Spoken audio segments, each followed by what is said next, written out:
Today's reading is Shoggoth, an entry from the Monster Encyclopedia book series. A slimy monster that has an amorphous body.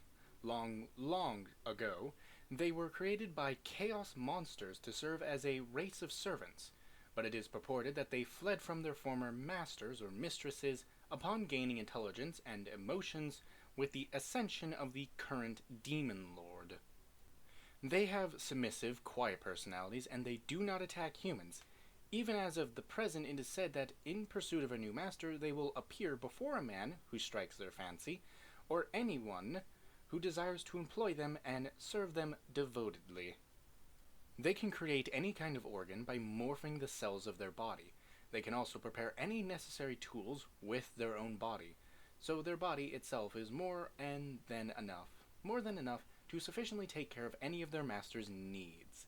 They prioritize the living comfort of their masters above all else, and the way they quietly serve makes them truly ideal servants.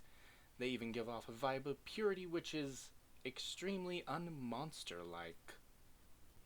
But in actuality, their whole amorphous body is an erogenous zone, and their organs they touch their master with are particularly concentrated with erotic sensations.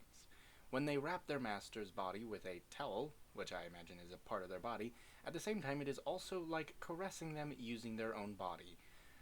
Knew it.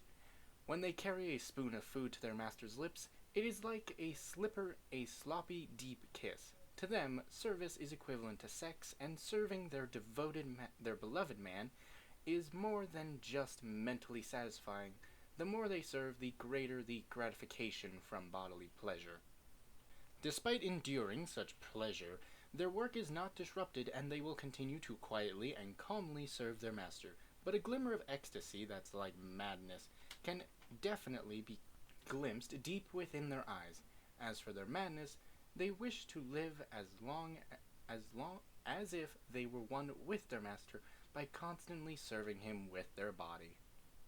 They mostly obey their master's commands, but if he should refuse their service, they won't have any of it. They also don't like for him to use any already existing items, and ultimately, they will even try to get their master to use such things as a bed or chair made from their own body. So they're a bit possessive. A physical change will occur among those who continue to receive their service. There isn't any apparent change in appearance, but, for example, if cut with a sword, it will simply pass through their body without damaging them, as if they had become a slime. When being served with the Shoggoth's body at the place where one has been touched, it will feel like one's body is melding together with the Shoggoth's, resulting in an experience of pleasure similar to sexual pleasure. Once a man has experienced this pleasure, he'll start to constantly desire their service.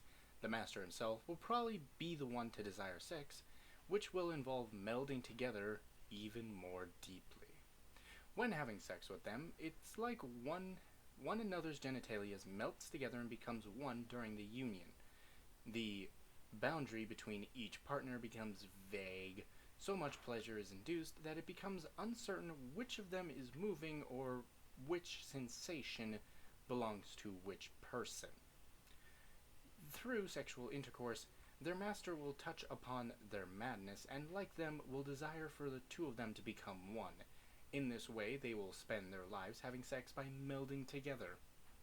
It is purported that the ecology of constantly desiring to become one with their man may be an incomplete imitation of the way that their creator, the chaos monsters, have sex with their husbands. Furthermore, it is said that the reason they fled from their mistresses is probably not because they were unsatisfied with their employment, but because they became envious from seeing the chaos monsters become one with their husbands, and wished to acquire husbands of their own.